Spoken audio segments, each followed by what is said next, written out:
amis de partout, que la paix et la grâce de Dieu soient avec vous tous. Merci de passer quelques minutes avec nous dans l'étude de la parole de Dieu. Que le Seigneur bénisse notre étude. Sauf indication contraire, les citations bibliques proviennent de la version Louis II. Cette étude biblique se porte sur la foi active en Christ, la foi salvatrice, la foi qui sauve. Parce que la Bible nous dit en Hébreux chapitre 11, verset 6, que sans la foi, il est impossible de plaire à Dieu. Donc, alors que nous continuons à examiner de plus près la vie de certains des héros de la foi, mentionnés bien sûr en Hébreux chapitre 11, cette semaine, nous allons parler un peu de David, l'homme selon le cœur de Dieu. David, Dieu dit que David, c'est l'homme selon son cœur. C'est ce que nous lisons en Actes des Apôtres, chapitre 13, au verset 22. Puis, ayant rejeté le roi Saül, Dieu leur suscita pour roi David, auquel il a rendu ce témoignage. J'ai trouvé David, fils d'Isaïe, homme selon mon cœur, qui accomplira toutes mes volontés. Dieu dit que David, c'est l'homme après son cœur, et il sait que David va accomplir toutes ses volontés. Dieu a confiance en David. Quel honneur! Donc, ce n'est donc pas par hasard qu'on trouve le nom de David parmi les héros de la foi. Cependant, par manque de temps, l'auteur de l'Épître aux Hébreux n'a pas pu parler longuement de la foi de David. Il a donc tout simplement mentionné le nom de David. En Hébreux chapitre 11, versets 32 à 34, car le temps me manquerait pour parler de Gédéon, de Barak, de Samson, de Jephthé, de David, de Samuel et des prophètes, etc. Donc aujourd'hui, nous allons prendre un peu de temps pour souligner certaines des façons dont David a démontré sa foi en Dieu. Pourquoi donc ne pas commencer par Goliath, David et Goliath? Vous vous rappelez sans doute cette histoire. Donc en 1 Samuel chapitre 17, nous avons un bon compte-rendu de ce qui se passe ce jour-là. 1 Samuel chapitre 17. Les Philistins mobilisèrent leurs troupes. Les Philistins mobilisèrent leurs troupes pour une expédition guerrière.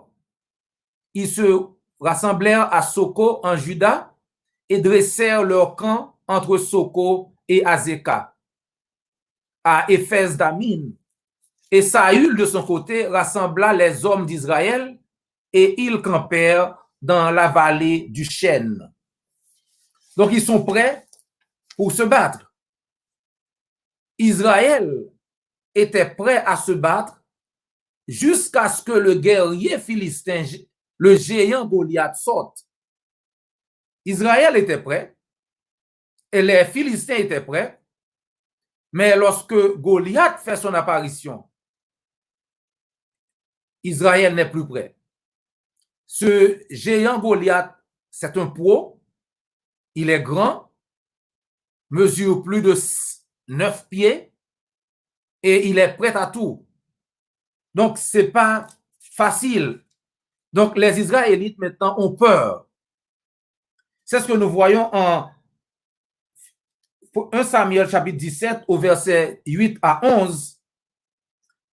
Le Philistin s'arrêta, le Philistin, eh bien, il se campa face aux troupes israélites. Et il leur cria, pourquoi vous rangez en ordre de combat? Pourquoi même essayer? Moi, je suis le Philistin et vous, les esclaves de Saül, choisissez parmi vous un homme et qu'il m'affronte en combat singulier. s'il peut me battre et qu'il me tue, alors nous vous serons assujettis.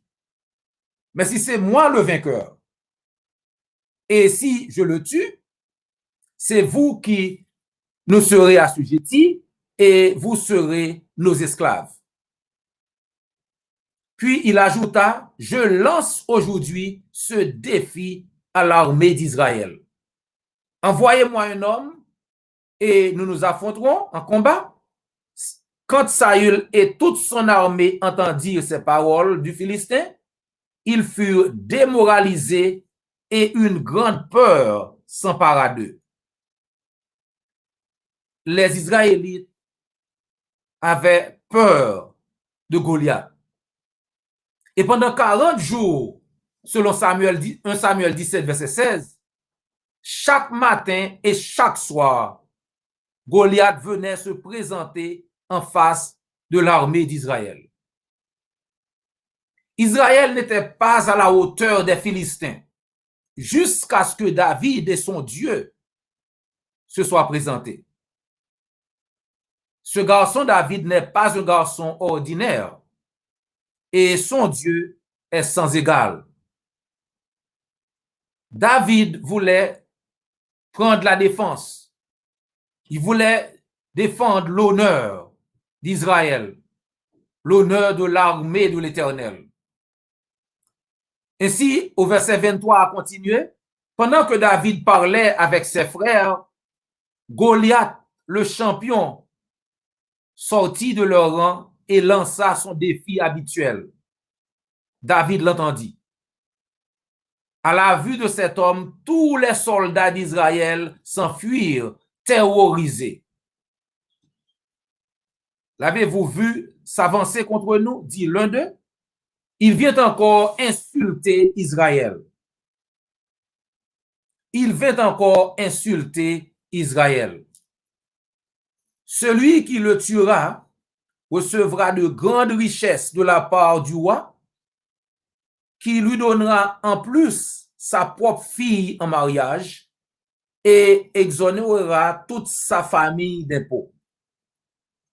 David voulait être sûr et il demande encore, qu'est-ce que l'on donnera à celui qui abattra ce Philistin et qui lavera le peuple d'Israël de la honte qui lui est infligée? C'est une honte parce que les Israélites s'enfuient, et bien tout le monde s'enfuit dès que le Philistin, dès que Goliath fait son apparition. Alors, ils répondent ils donnent la même réponse à David que oui, le roi était prêt à tout faire pour celui qui tuerait le géant Goliath. Alors, David se propose pour relever le défi. Et quand Saül a entendu parler de David et de ce que ce garçon voulait faire, eh bien, Saül fait appeler David. Au verset 32, David lui dit que personne ne perde courage, que personne ne perde courage à cause de ce Philistin. Moi, ton serviteur, j'irai et je le combattrai. Que personne ne perde courage à cause de ce Philistin. Là, Saul lui dit, mais tu ne peux pas aller lutter contre ce Philistin. Tu n'es qu'un gamin. Alors que lui, c'est un homme de guerre depuis sa jeunesse. Tu ne peux pas te battre contre lui. C'est alors que David répondit à Saül, quand ton serviteur gardait les moutons de son père et qu'un lion ou même un ours survenait pour emporter une bête du troupeau, je courais après lui, je l'attaquais et j'arrachais la bête de sa gueule. Et si le fauve se dressait contre moi, je le prenais par son poil et je le frappais jusqu'à ce qu'il soit mort.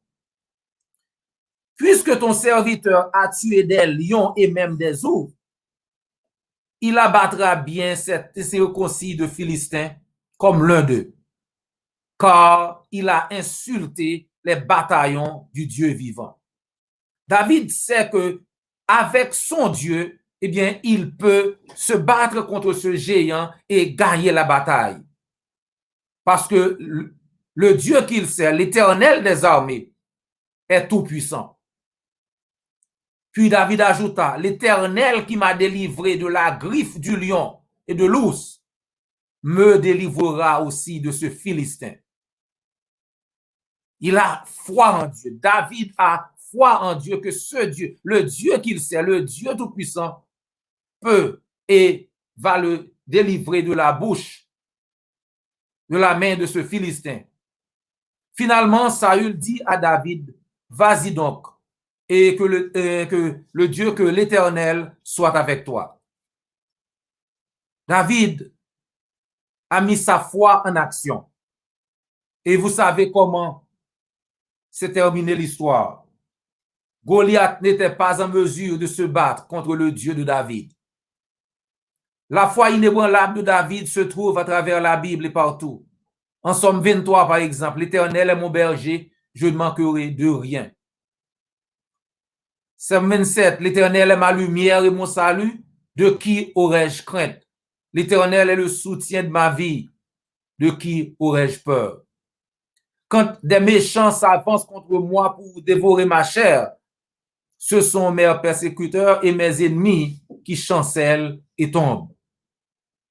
Si une guerre s'élevait contre moi, je serais malgré cela plein de confiance. David était un vrai serviteur de l'Éternel, un serviteur fidèle, mais il était aussi un homme très humble. Il était toujours prêt à confesser ses péchés et à demander Dieu pour sa grâce et sa miséricorde. Un exemple clair, c'est lorsqu'il a péché avec Bathsheba. Et nous voyons en Somme 51 comment qu'il se répand de ses péchés. Il se répand, et en Somme 51, nous lisons, ô Dieu, aie pitié de moi dans ta bonté, selon ta grande miséricorde. Efface mes transgressions. Lave-moi complètement de mon iniquité et purifie-moi de mes péchés. Purifie-moi de mon péché, car je reconnais mes transgressions et mon péché est constamment devant moi. Je reconnais mes transgressions. Je reconnais mes transgressions et mon péché est constamment devant moi. Donc, nous pouvons tirer beaucoup de leçons de la vie de David. Nous allons énumérer quelques de ces leçons. David sait que Dieu pardonne aux pécheurs repentants. Ainsi, lorsqu'il pêche contre Dieu, il va devant Dieu et il va présenter. Il dit à l'Éternel, donc, je sais que j'ai péché et mes transgressions sont constamment devant moi. Dieu pardonne aux pécheurs repentants. Et la repentance de David et ses actions pour faire la paix avec Dieu ont amené Dieu à non seulement lui pardonner, mais aussi à le bénir. Ainsi, nous lisons en Actes des Apôtres, chapitre 13, verset 22, ayant rejeté le roi Saül, Dieu suscita pour roi David, auquel Dieu a rendu ce témoignage. J'ai trouvé David, fils d'Isaïe, homme selon mon cœur, qui accomplira toutes mes volontés. En Somme 103, verset 8, chers frères et sœurs, nous savons que tel est notre Dieu. Le Dieu de David, c'est notre Dieu aujourd'hui. Et c'est un Dieu qui est miséricordieux et compatissant, lent à la colère et riche en bonté. Donc, en tant que croyants, en tant que fidèles serviteurs de l'Éternel, nous avons accès aujourd'hui à ce même Dieu que David, le Dieu tout-puissant que David avait accès. Ainsi, comme David, nous pouvons avoir confiance en Dieu et être prêts à faire tout ce que Dieu veut que nous fassions afin que, comme David, nous puissions avoir la récompense promise. Comme ça, nous pourrons trouver grâce aux yeux de l'Éternel et obtenir la faveur de l'Éternel et avoir la vie éternelle qu'il a promise à tous ceux qui ont fait sa volonté. Et si vous écoutez ce message, mais que vous n'avez pas encore accepté l'évangile, pas encore obéi à l'évangile de l'Éternel, alors laissons-nous vous rappeler ces mots très encourageants de David. Heureux celui à qui la transgression est remise, à qui le péché est pardonné. Heureux l'homme à qui l'Éternel n'impute pas d'iniquité et dans l'esprit duquel il n'y a point de fraude. Psaume 32, versets 1 et 2. En effet, personne ne peut connaître une plus grande joie que de savoir que ses péchés sont pardonnés. Parce qu'il faut être lavé de ses péchés pour être sauvé. Et le Seigneur Jésus veut vous sauver maintenant même. Il vous aidera à passer de la mort à la vie, comme il dit en Jean chapitre 5, verset 24. En vérité, je vous le dis, celui qui écoute ma parole et qui croit à celui qui m'a envoyé à la vie éternelle et ne vient point en jugement, mais il est passé de la mort à la vie. Pour traverser, vous devez entendre la parole, confesser le nom de Jésus-Christ, vous repentir de vos péchés, être baptisé pour le pardon de vos péchés et continuer dans l'enseignement des apôtres. Marc 16, verset 16, vous aidera à faire les premiers pas. Car le Seigneur dit en Marc 16, 16, celui qui croira et qui sera baptisé sera sauvé. Mais celui qui ne croira pas sera condamné. Celui qui croira et qui sera baptisé sera sauvé. Mais celui qui ne croira pas sera condamné. Ce fut un plaisir de passer quelques minutes avec vous dans l'étude de la parole de Dieu. Prière de nous rejoindre la semaine prochaine alors que nous continuons à étudier ensemble. Et n'oubliez pas de vous abonner, like, commenter et de partager sur n'importe quelle plateforme que vous écoutez. D'ici là, que le Seigneur vous garde et vous bénisse.